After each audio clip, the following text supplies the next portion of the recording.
Միացյալ Նահանգները զգալի հաջողությունների է հասել Դաեշի ահաբեկիչների դեմ պայքարում։ Այս մասին հայտարարել է ԱՄՆ-ի պետքարտուղար Ջոն Քերին։ Այս պահին կարող եմ ասել, որ մենք ազատագրել եւ խաղաղ բնակիչներին ենք վերադարձրել Դաեշի կողմից Իրաքում զբաղեցրած տարածքների 44 եւ Սիրիայում զբաղեցրած տարածքների 17%-ը։ Դա դանդաղ, բայց հաստատուն առաջընթաց է։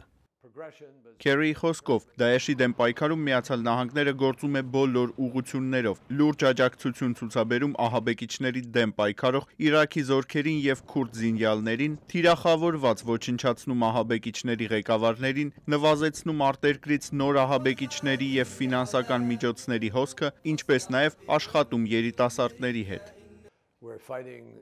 Մենք պայքարում ենք, որպեսզի թույլ չտանք թունավորել երիտասարդներին ահաբեկչական գաղափարախոսությամբ այնպես, որ մենք մի շարք առցանց նախաձեռնություններ ենք մշակել սոցիալական ցանցերում, որպեսզի մեր ձայնը լսելի դարձնենք երիտասարդներին եւ հակազդենք Դաեշի քարոզներին։ Միևնույն ժամանակ պետքարտուղարը հիշեցնում է, որ Իրաքի իշխանությունների կողմից նույնպես համապատասխան քայլեր են անհրաժեշտ քաղաքացիների կյանքը բարելավելու համար։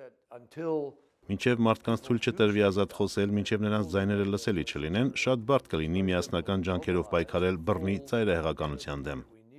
Հատկանշական է, որ այս շաբաթ իր ելույթում ԱՄՆ-ի նախագահի հանրապետական կուսակցության հավակնորդ Դոնալդ Թրամփը քննադատության է ենթարկել Մերձավոր Արևելքում ժողովրդավարության զարգացմանն ուղղված Սպիտակ տան քաղաքականությունը։ Մենք ոչնչացրեցինք նրանց մոտ եղած կառույցները, հետո էլ զարմանում ենք, որ նրանք ծայրահեղական դարձան։ Քաղաքացիական պատերազմ սկսվեց, կրոնական մոլեռանդություն, հազարավոր ամերիկացիներ սպանվեցին, կյանքեր, որոնք մենք սարսափելի կերպով վատնեցինք։ Դոնալդ Թրամփի կարծիքով չկա կարիք, որ Միացյալ Նահանգներն օգնի Մերձավոր Արևելքի երկրներին արևմտյան տեսակի ժողովրդավարություն ստեղծել։ Արման Թարջիմանյան, Ամերիկայի ձայն, Վաշինգտոնից։